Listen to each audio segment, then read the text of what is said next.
여러분 안녕하세요. 지난 한 주 동안 잘 지냈습니까?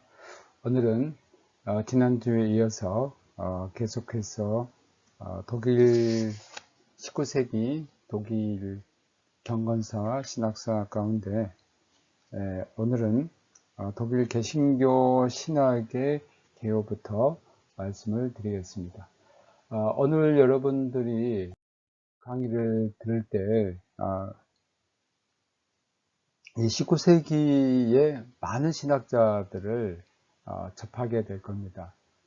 또 이러한 신학적인 지식을 여러분들이 배우는 것도 또 중요하고, 이게 하나의 역사적인 발전 과정이 어떻게 되는 것이 어떻게 되어 가는가를 여러분들이 잘 배우시기 바랍니다. 독일 신학의 개요에서 첫 번째, 헤겔과 슐라이르마하 사이의 대립입니다. 슐라이르마하 헤겔은 19세기 신학의 아버지로 표시할 수가 있습니다. 그들의 차이가 있는 영향력은 다양한 사고에 싹이 근거합니다. 헤겔은 1770년 슈투트가르트에서 출생했고, 또 슈바벤에서 교육을 받았습니다. 여러분, 슈바벤 지역은 우리가 경건주의 역사에서 볼 때에 뱅겔과 또 웨팅거의 그러한 사변적인 정신, 경건주의의 그러한 사변적인 정신이 매우 깊게 깔려 있는 곳인데, 바로 이 슈바벤에서 그가 교육을 받았다는 것이 슐라이르마흐와 상당한 차이를 갖게 했습니다. 슐라이르마흐가 헤겔은 또한 독일 관념주의에서 피테와 쉘링 외에 가장 광범위하고 깊은 철학자입니다. 슐라이르마흐가 그의 젊은 시절 헤르노트 경건주의로부터 그리고 초기 낭만주의로부터 중요한 충격을 받은 반면, 헤겔은 낭만주의로부터 거리가 다소 있습니다. 그의 중요한 정신적 고향은 슈바벤적 정신사의 사변적 또한 그 합리적인 전통이었습니다. 그래서 헤겔은 칸트와 슐라이르마흐 반대편에 서 있습니다. 칸트가 낡은 형이상학과 신증명에 대한 비판과 함께 하나님을 단지 실천 이성의 요청으로 여기는데 반해, 그것은 칸트가 1788년 실천 이성 비판에서 말하고 있는데, 슐라이르마흐는 하나님을 절대 의존 감정의 출처라고 정의를 내렸습니다. 헤겔은 모든 현실적인 것을 이성적인 것으로 파악하려고 했고,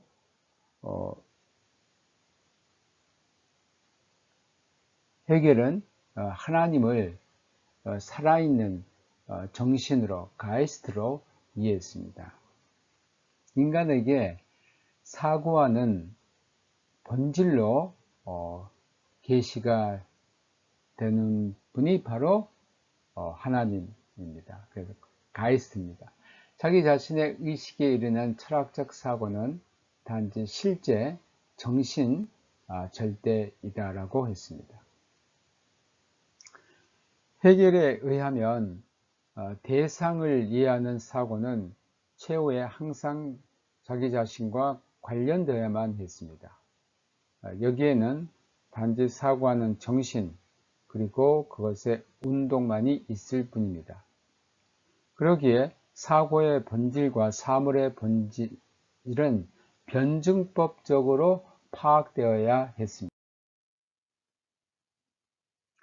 자연과 역사 안에서 모든 것을 설명할 수 있는 이 정신의 법칙, 그것은 정반합의 변증법적 세 단계를 거친다는 겁니다. 사실 이 변증법, 정, 테세, 반, 안티테세, 또 합이라는 신태제의 용어는 헤겔의 고유의 용어가 아니고 피히테의 용어였는데 그것을 헤겔이 잠정적으로 사용한 겁니다. 이게 어떤 말이냐면 어떤 주어진 운동인 정, 태제는 자신의 반대나 한계인 반, 안티테제를 만날 때까지 한 방향으로 진행을 합니다. 이 모순은 표면적으로 우연한 것처럼 보일 수도 있지만 필연적입니다. 그러니까 정과 반이 있는 것은 우연히 그렇게 될 수 있지만 이것은 필연적으로 될 수밖에 없다는 겁니다. 이런 그 정과 반이 이제 존재하게 됐는데, 그러니까 하나는 자신이 가고자 하는 방향인데, 또는 하나는 이제 이것을 억제하는 이제 반이 나옵니다. 근데 이러한 변증법전 긴장은 정과 반이 더 높은 통합 단계에서 합으로 통일될 때 해소가 됩니다. 예를 들면 정인 관념에 대하여 자연은 반입니다. 그러나 이 둘은 인간 안에서 더 높은 합으로 통일을 합니다. 왜냐하면 인간은 정신과 물질의 그 결합이 되어 있습니다. 우리 정신이 있고 또 몸이 있죠. 그래서 정신과 물질의 결합이 되어서 합이 된 게 뭔가? 그것은 인간이다. 존재하는 것은 사고 법칙에 따라 발전하는 절대자이므로 사고의 법칙은 또 사물의 법칙이기도 합니다. 그리고 우리의 사고는 절대자의 사고의 한 단편이므로 그것이 참된 이상 우리 정신의 외부에 있는 사물에 대한 참 지식을 제공합니다. 그리고 우리의 사고는 유일한 절대자의 일부이기 때문에 유한한 인간 영혼의 첫째 의무는 자신과 절대자의 관계를 자각하는 것이고 바로 그러한 것이 무엇인가? 종교라고 했습니다. 그래서 모든 것이 운동 속에 있기 때문에 개체는 최종적으로 관계를 통해서만 존재하고 그래서 참된 것은 전체다라고 했습니다. 이 변증법적인 방법은 개념의 형성에서만이 아니라 전체 역사의 파악에도 헤겔 체계의 근본이 되었습니다. 그래서 헤겔에게 있어서 그리스도교는 절대적인 종교였고, 그래서 그의 교회학적인 근거 안에 삼위일체 안에 그리고 그리스도론 안에서 헤겔은 변증법적 세 단계의 도움으로 가장 깊은 진리가 검증된다고 믿었습니다. 그래서 하나님은 항상 성부인 하나님은 항상 자신을 계시하려고 노력합니다. 그러나 이 노력이 외적으로는 필연적인 세 가지 발달 단계를 거쳐 성취된다는 겁니다. 즉 성부는 신적 통일인 정입니다. 그분은 성자, 그러니까 이제 반이죠. 성자 안에 자신을 구체화시키고 이 성부와 성자 정과 반을 연합시키는 것이 바로 성령인데 합인데 그것이 바로 사랑입니다. 그래서 이 정 과정이 삼위일체를 도출하게 된다는 것입니다. 성육신도 마찬가지입니다. 하나님은 정입니다. 태제고 그분은 유한한 인간, 안티테제와 구별이 됩니다. 이 둘, 그러니까 하나님이라는 정과 인간이라는 반, 이 둘은 보다 높은 합, 즉 신인, 신이면서 인간 안에서 통일이 되는데 그분이 바로 누구냐? 예수 그리스도. 그분은 신이면서 인간 때는 그래서 신태제가 되는 겁니다. 해겔의 변증법적 체계로 인해서 옛 신성과 인성 사이의 예리한 구분은 그들의 근본적인 통일로 이제 대치가 됩니다. 그러니까 신적인, 인간적인 이게 결국은 신태제, 신인으로 통일이 되는 겁니다. 이것이 19세기 개신교 신학의 일반적인 경향이었습니다. 그러나 해겔의 사변적인 사상은 그 시대의 실제 역사적인 상황에 적합한 교회 이해 통로가 결코 아니었습니다. 여기에 슐라이르마하와 근본적인 차이가 드러났습니다. 해겔에게는 신앙이 지식의 낮은 단계입니다. 국가의 낮은 형태로서 교회가 거기에 상응을 했습니다. 그의 법, 철학, 머리말에 특징적인 문장이 있습니다. 모든 현실적인 것은 이성적이며 그리고 모든 이성적인 것은 현실적이다. 이러한 매우 특이한 문장을 해겔은 그의 법, 철학,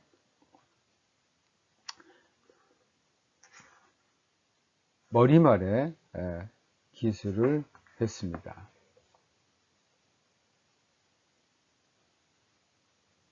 여기서부터 해겔에게 정치적인 보수주의에 이르는 길뿐만 아니라 관계의 혁명적인 형태의 변화에 이를 수 있는 것이 이해될 수가 있습니다. 다음으로 각성의 정신으로부터 일어난 신학적인 새로운 자각입니다.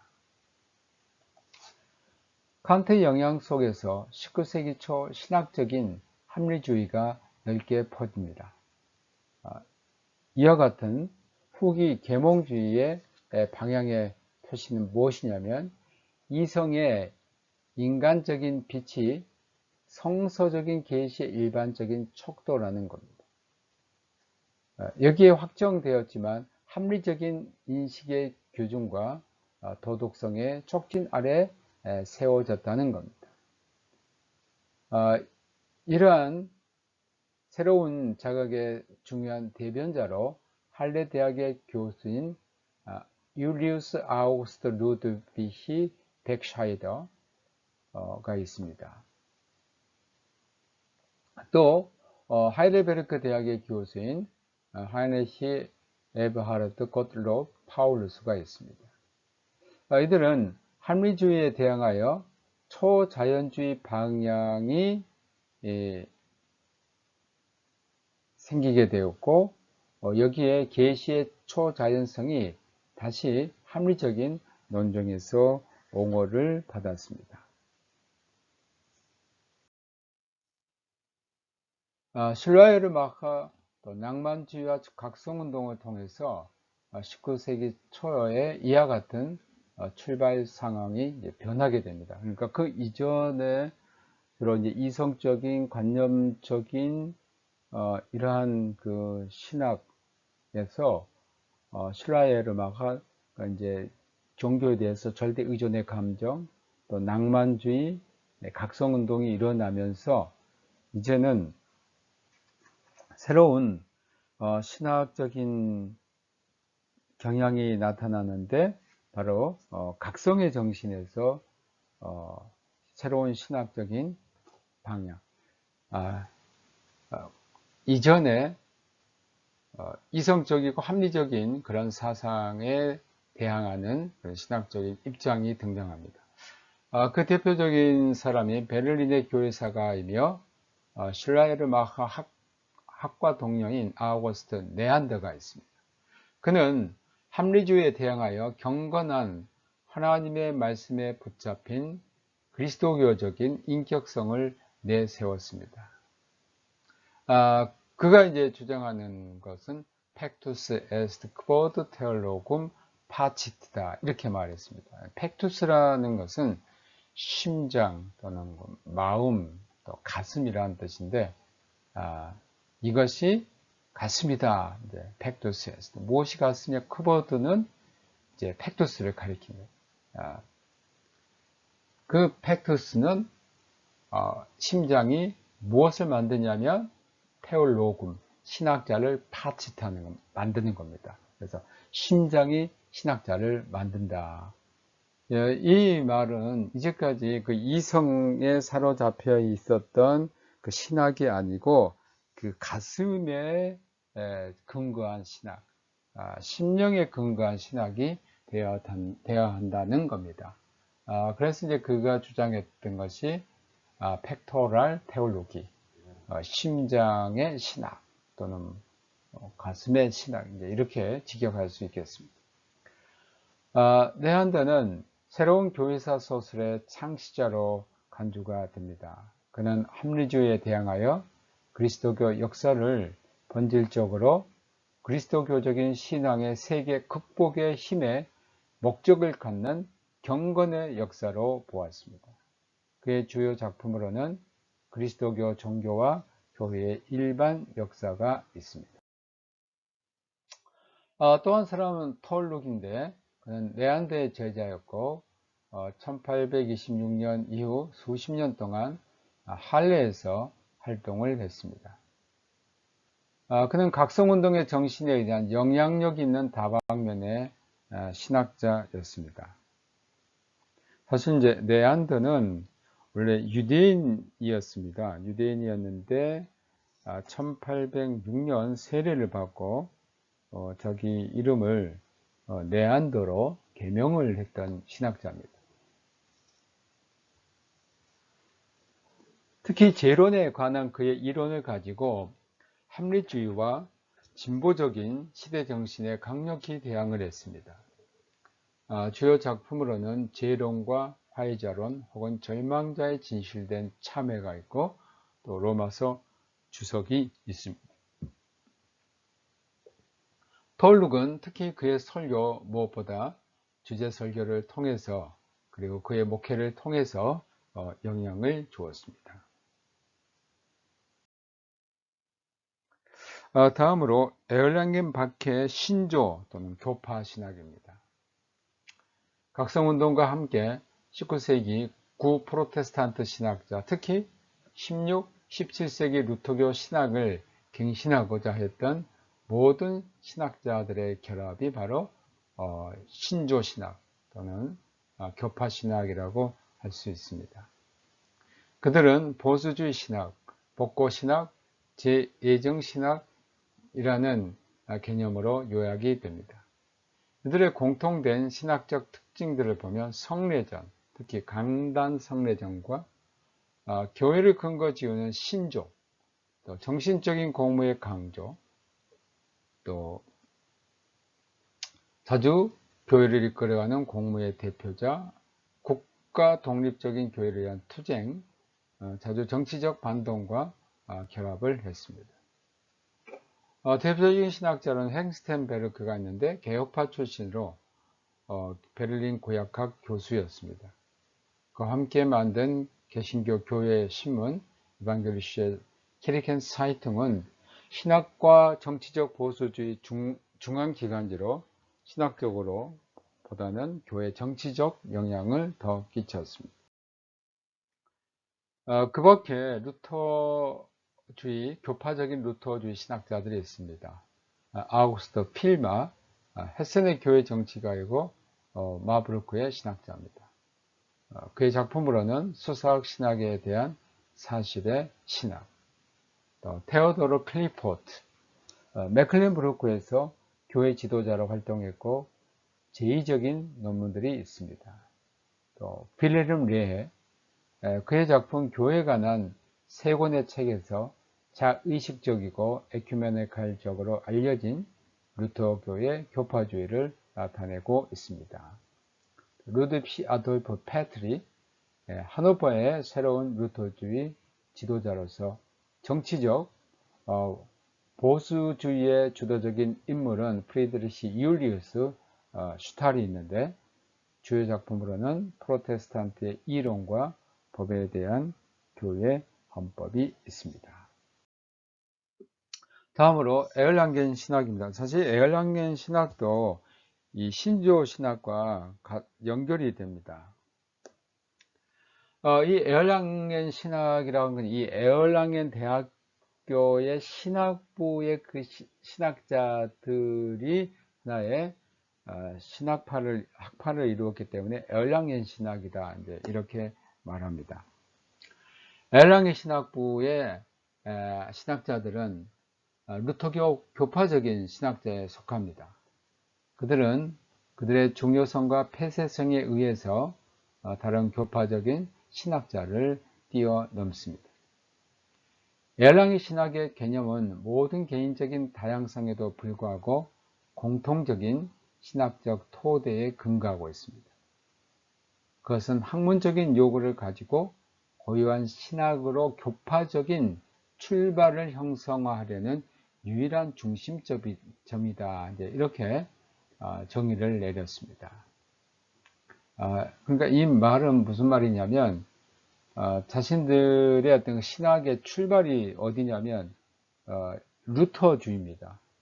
루터교의 그러한 그 고백적인 루터교의 그 고백적인 신앙의 테두리에서 이들은 신학을 전개했습니다.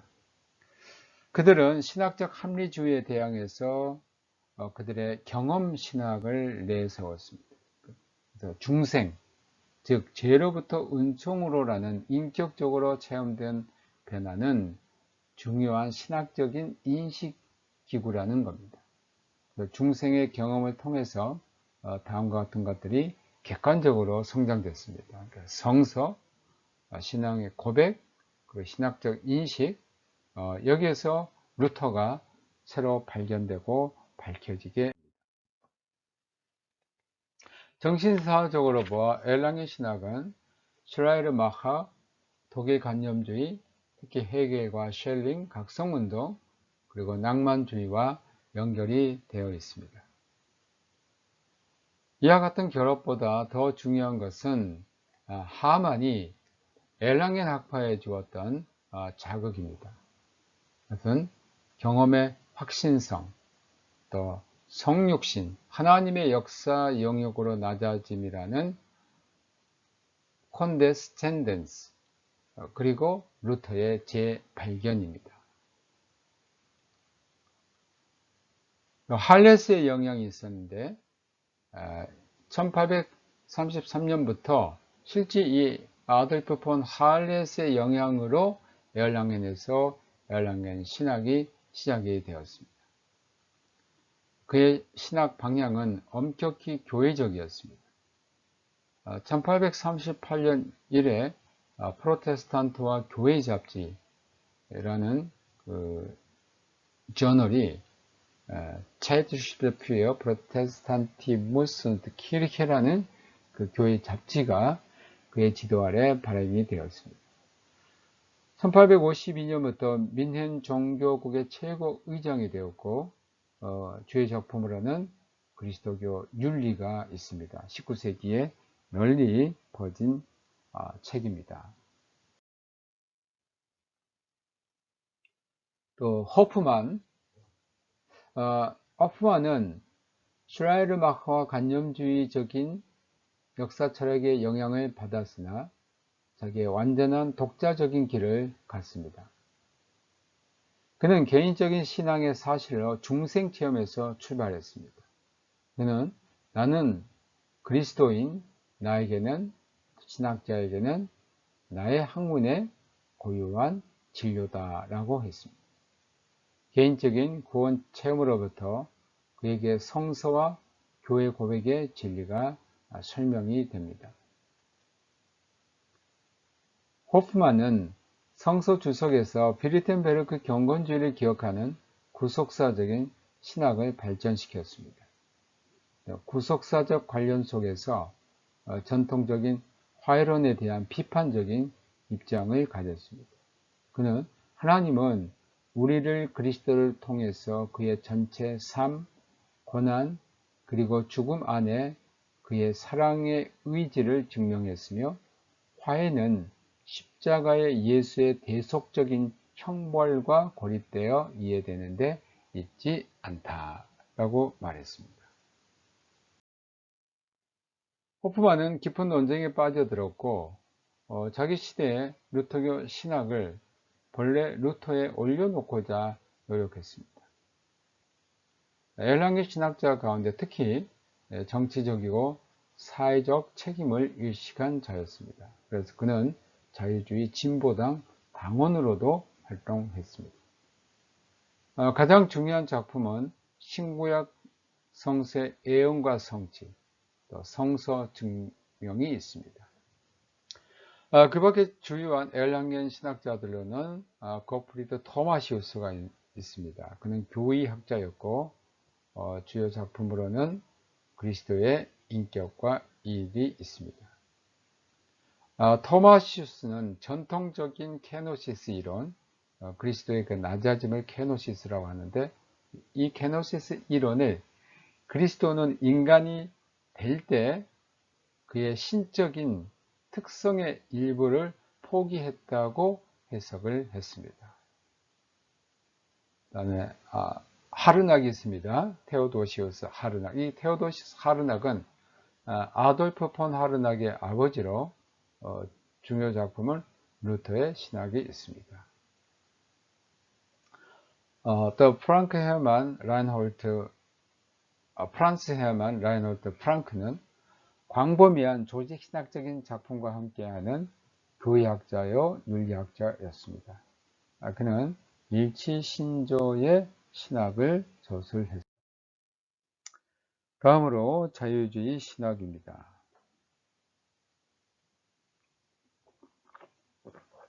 이 자유주의 신학이라는 개념은 제물러의 자유로운 신학적인 교육 방법의 시도라는 책에서 나왔습니다. Versuch einer freien theologischen Lehrart 1777년 작품인데 여기에서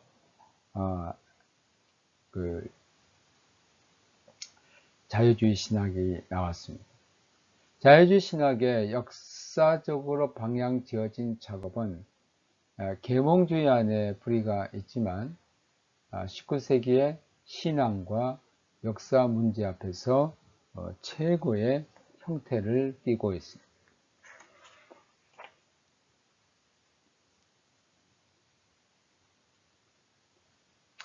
바워는 19세기 신학과 교회사, 교회학사의 역사적 연구에 탁월한 중요성을 가진 학자로 헤겔에게서 강한 영향을 받았습니다. 1826년부터 티밍겐 대학의 교수였습니다. 바워는 신약 성서의 작품을 원시 그리스도교의 역사적 상황 속에 끼워 넣으려고 하는 한에서 새로운 역사 비평적인 신학의 창시자. 그는 다음에 기본 문장으로부터 시작합니다. 그리스도교는 존재하고 있는 모든 것이 그것의 창시자의 인격을 통한 유일한 것이다. 그래서 요한복음이 아니라 공관복음에서 예수에 대한 신뢰할 만한 역사적인 상이 확인될 수 있다는 겁니다. 하나님 나라에 대한 참된 정의의 설교는 그의 인격 속에 실현된 예수 교훈의 중심이라고 했습니다. 바워는 원시 그리스도교 역사를 헤겔의 역사 변증법으로 설명합니다. 정으로서 태제로서 유대 그리스도교에, 그러니까 원래 유대인들이 믿었던, 그러니까 예수 그리스도의 그 제자들, 그 유대인들이 믿었던 그게 이제 유대 그리스도교, 이게 태제입니다. 정입니다. 사도 바울의 활동을 통해서 안티테제, 반으로부터 율법을 벗어난 보편적 이방 그리스도교가 따른다는 겁니다. 그러니까 유대 그리스도교는 아직도 그 유대인의 어떤 그 율법도 지키면서 그리스도교. 그러나 사도 바울은 이제 이 율법에서 벗어나는 그 복음의 그래서 안티테제로서 유대 그리스도교한 안티테제로서 이제 그 역사적인 발전 과정을 겪는 그 해결의 역사 변증법으로 원시 그리스도교의 역사를 해석을 했습니다.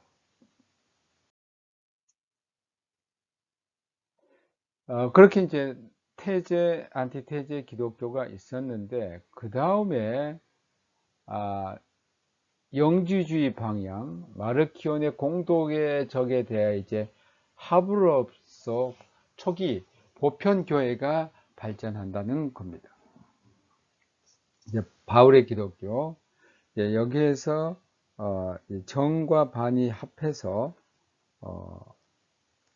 기독교에 이제 등장하는 그 이단들을 대항하는 그래서 초기 보편교회, 카톨릭 교회가 발전되는 신태제의 그 발전 과정을 겪는다는 것입니다. 신약 성서의 작품은 분명히 이와 같은 발전 속에서 배열됐다고 했습니다. 그래서 바오는 신약에 대한 경향 비판을 요구했고 바오는 교회학사라는 새로운 과목에 기초를 놓았습니다.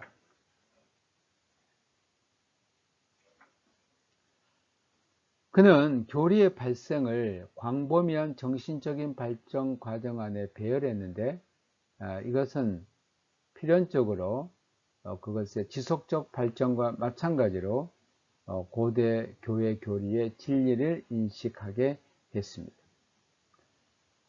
중요한 바오의 작품으로는 화해에 대한 그리스도교 이론 1838년, 또 그리스도교와 처음 3세기의 그리스도교 교회 1854년.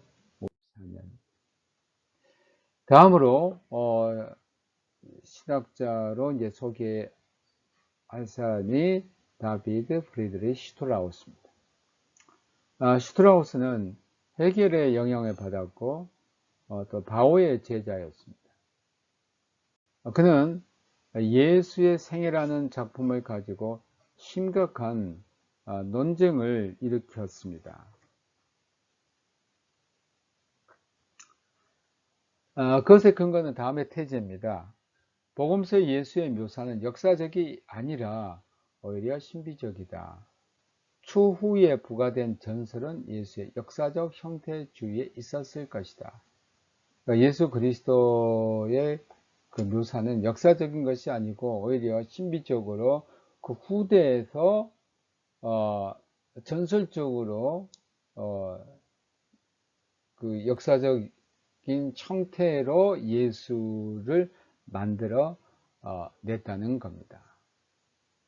그래서 예수에 대한 묘사는 역사적이 아니고 후대에 사람들이 이제 부과했던 것이다라고 주장을 했습니다. 슈트라우스에게 예수는 하나님과 이웃사랑의 인간적인 스승이었고 슈트라우스는 그리스도교의 진리를 신인, 곧 맨션의 사상 안에서 하나님과 인간의 화해 안에서 보았습니다. 이 사상이 원시 그리스도교에서 실현되었고 추후에 최초로 예수의 삶에서 생산적으로 형성되었다는 겁니다. 그러나 이것은 이성적으로 밝히는 것이 그 사상은 그것의 성취를 하나의 모범 안에 쏟아버리는 것이 아니다. 무한한 것은 유한한 형상 안에 실현되지 않는다라고 했습니다. 그래서 슈트라우스는 신약의 그리스도론적인 진술은 집단적으로 인류 발전과 관계가 된다고 했습니다. 슈트라우스의 예수의 생애라는 이 작품은 모든 신학적인 방향으로부터 심각한 반박을 받았고 슈트라우스 그 저자 또한 개인적인 적대감을 쌓았습니다. 그 다음에 브루노 바워인데, 이 브루노 바워는 신약 성서의 발생을 2세기로 옮겨놨습니다. 우리가 신약 성서는 1세기 이제 쓰여진 것, 거의 모든 작품들 1세기로 쓰여진 것으로 알려져 있는데, 이게 2세기로 이제 옮겨놓고 예수의 역사성을 의심한 극단적인 관점을 지닌 학자가 브루노. 그 다음으로 리첼과 그의 학파입니다. 알베르트 리첼은 칸트, 슐라이르마하 그리고 바오에 의해서 그의 신학적인 발전 과정이 각인되었고, 그리스도교를 역사적 사실로서 파악하고 인격적 신앙 체험에 중심을 둔 신학을 발전시켰습니다. 신약 성서는 그리스도 안에 참된 하나님의 계시를 신실하게 증언하는 것이라고 했고, 리첼은 그리스도교를 두 개 초점의 타운으로 묘사했습니다. 하나는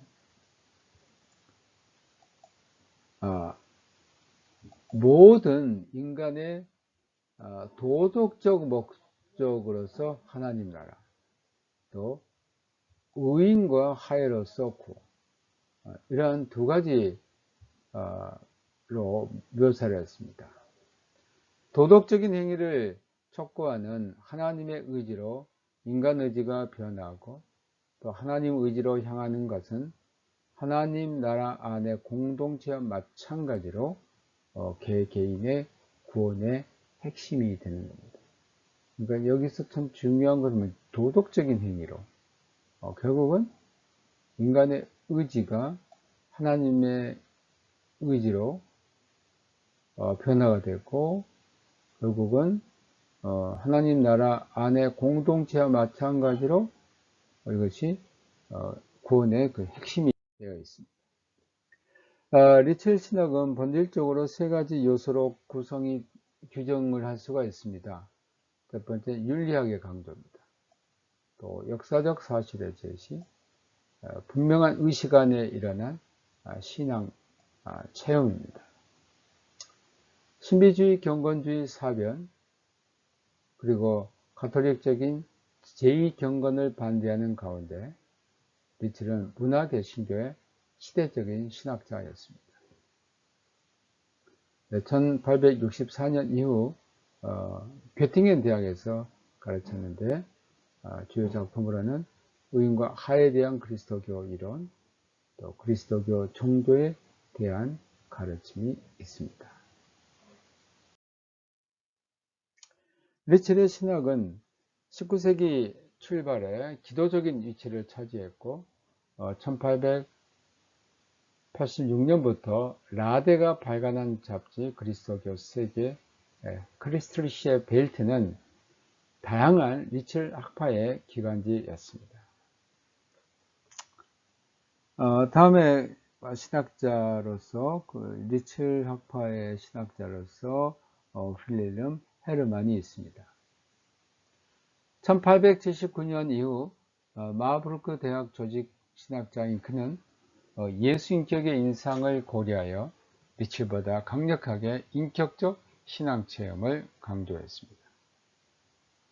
이것으로부터 그리스도교 신앙의 중심으로서 도덕적 진지함이 성장했습니다. 주요 작품으로는 윤리학이 있습니다. 칼 바로트뿐만 아니라 루돌프 볼트만도 이 마부르크 대학에서 윌헬름 헤르만에게서 배웠습니다.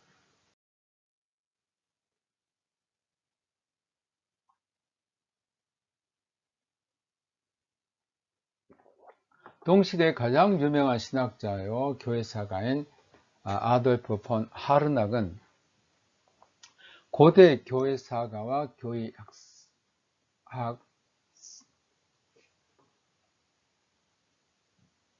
교회학사가로서 역사적으로 방향 지어진 리츠렛 작업을 계속했습니다.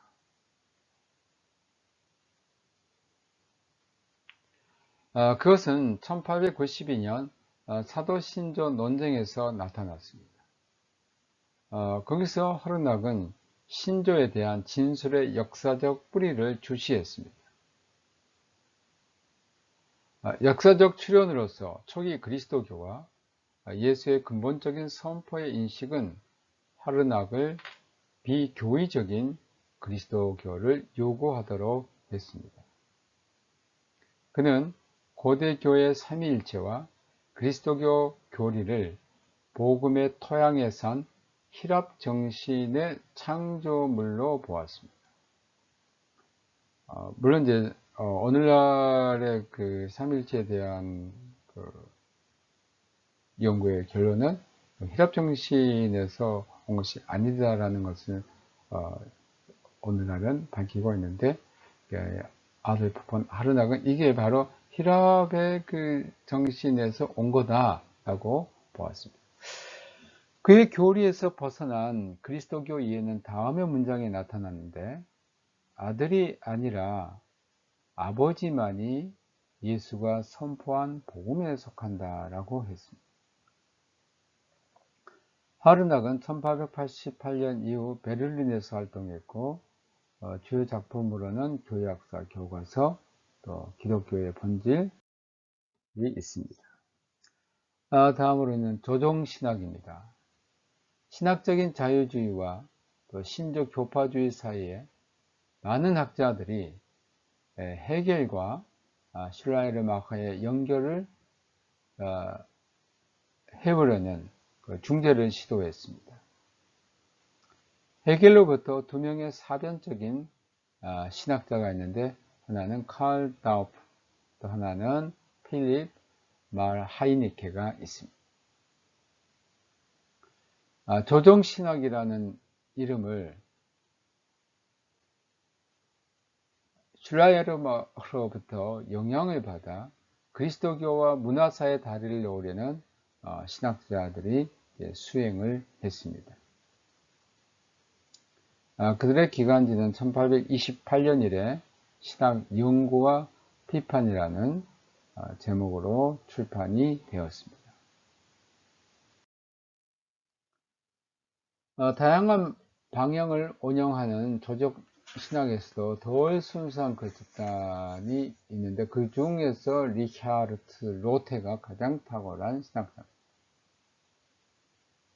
로테는 경건운동, 슐라이르마커와 헤겔에게서 유래한 사람으로, 그의 완고한 기본 사상을 보면 교회에서 예수로부터 출발한 함께하는 삶을 도덕적으로 완성해 가는 과정은 국가 안에서 그것의 완성을 발견한다고 했습니다.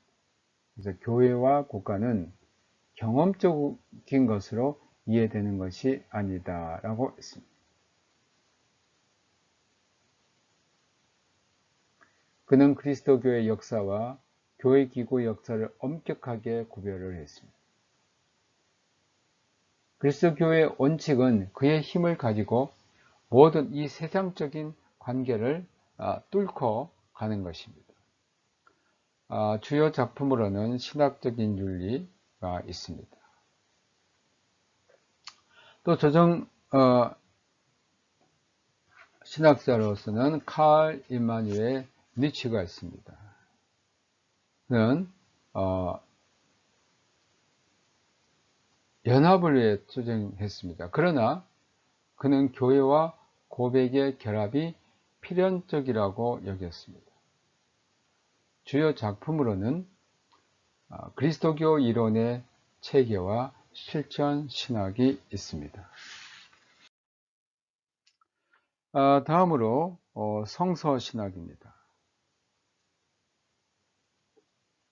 다양한 방법으로 모든 신학의 성서적인 근거를 강조하는 독특한 신학자들이 등장합니다. 요한 토비아스 백은 1843년 이후 튜빙겐에서 가르친 학자로 성서주의와 백렬의 구속사 신학으로부터 나왔습니다. 성서 작품 안에 인류 구원의 계속적인 단계 안에서 전개되고 있는 신적인 계시가 근거되었다는 겁니다. 주요 작품으로는 성서적 문서를 향한 그리스도교적인 학문이 있습니다. 다음 마틴 켈러입니다. 1860년 이후 할레에서 활동한 그는 신앙과 역사의 관계에 대한 기본 문제를 획기적으로 붙잡았습니다. 1892년 소위 역사적 예수와 역사적 성서적인 그리스도라는 제목으로 강연을 했습니다. 이 제목은 중요한 차이를 나타내는데 역사적 예수가 아니라 공동체 안에서 설교되고 증언된 그리스도가 그리스도교 신앙의 근거라는 겁니다. 이렇게 주장하게 된 것은 역사적 예수의 상을 나타내려는 시도가 혼란에 빠졌다는 겁니다. 아까 방금 우리가 보았던 슈트라우스, 역사적인 예수는 없다. 역사적인 예수, 이런 어떤 극단적인 이야기들.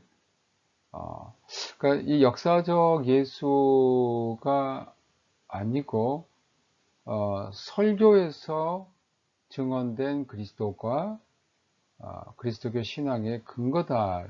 이런 말을 했습니다. 사람들은 복음서를 교회를 세우는 설교의 문서로 이해해야 했고 당연히 켈러에게는 설교된 그리스도는 이 세상의 예수와는 완전히 다른 사람이 아닙니다. 다음은 아돌프 슐라트인데 20세기에 이르기까지 영향을 미쳤습니다. 1898년 이후 티빙겐 대학의 교수였습니다. 그의 중요성은 무엇보다 신약 성서학의 분야와 종교의 연구 그리고 고대 유대교의 역사에 있습니다. 처음으로 바울의 칭의론을 루터의 칭의론으로부터 또는 의인론으로부터 분리를 시켰습니다. 주석 작업에서 성서 작품을 그것의 고유한 의미로부터 이해하려 했고 시대 정신에 기대지 않고 생생하게 하려고 했습니다. 무수히 많은 작품들이 있는데 그 중에 가장 중요한 작품이 바로 신약 성서 주석이 있습니다. 슐라타의 신약 성서 주석은 우리 말로도 번역이 되어 있습니다. 다음으로 종교사학파입니다. 1892년 요하네스 바이스의 작은 책이 하나님 나라에 관한 예수의 설교가 출판이 되었습니다.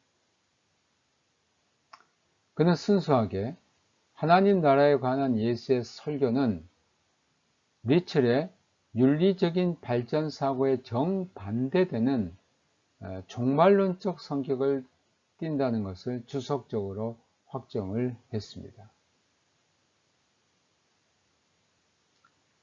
괴팅겐에 있는 일단의 보다 젊은 주석학자들을 위해 이스라엘과 온시 그리스도교의 관련을 자료 비판과 양식사 기본 토대에서 연구하려는 하나의 발단이 되었습니다.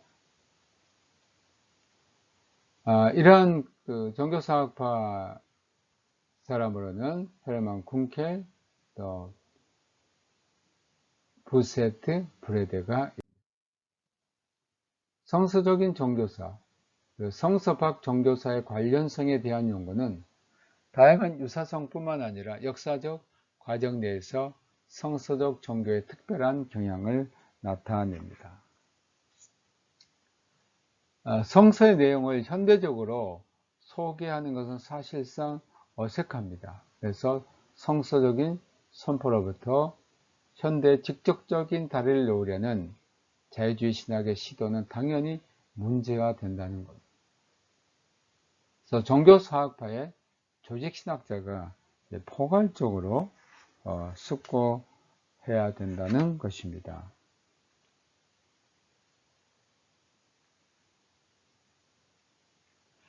이러한 그 종교사학파의 조직신학자가 이러한 문제를 숙고해야 되는데, 여기에 이제 등장하는 인물이 에란스트 트렐치입니다.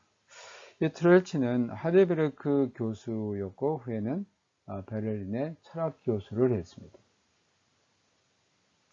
트렐치는 종교 철학자와 또 종교 사학자로 또 역시 역사학자로 현대에 이르기까지 그의 자극을 통해 영향을 미치는 연구자입니다.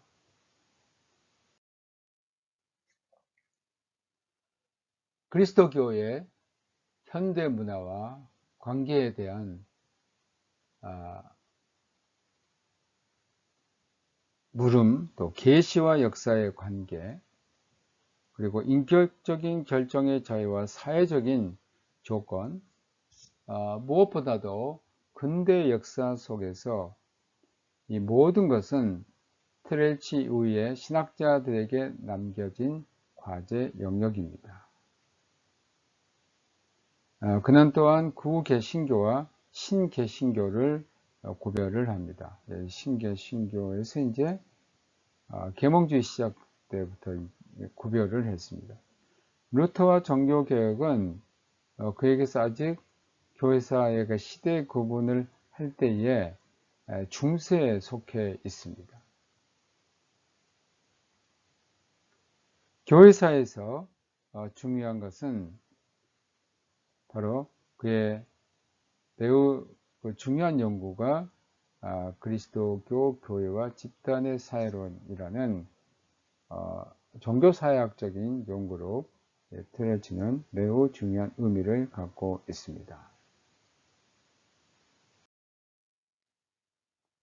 여러분 잘 알고 있는 그 밀림의 성자 알버트 슈바이처도 중요한 위치를 차지하고 있습니다.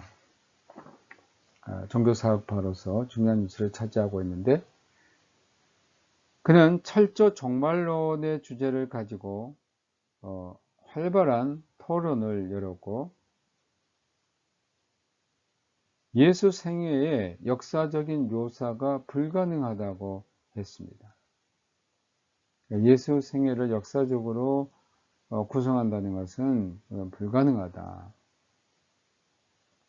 이것은 그의 작품 라이마루스에서 브레데까지라는 작품에 나옵니다. 1906년에 출판이 되었고 1913년 2판 이후는 이 라이마루스에서 브레데까지 책이 이름이 바뀝니다. 그게 바로 예수 생애 연구사, 이렇게 시시대 레벤 예스 포슝이라는 제목으로 바꾸어져서 출판이 되었습니다. 자, 오늘 여기까지 우리가 19세기 신학사, 특히 독일 개신교 신학이 어떻게 이루어졌는지, 헤겔, 그리고 헤겔의 그 영향으로 그러나 이 합리주의적인 신학에 대항하는 새로운 각성에 근거한 그런 신학, 그래서 거기는 또 에얼랑겐 박해 신조신학과 교파신학과 에얼랑겐 신학이 등장하게 되고, 또 하나는 자유주의 신학이라는 리버랄의 테올로기라는 테올로기가 이제 등장이 되는 거죠. 그 다음에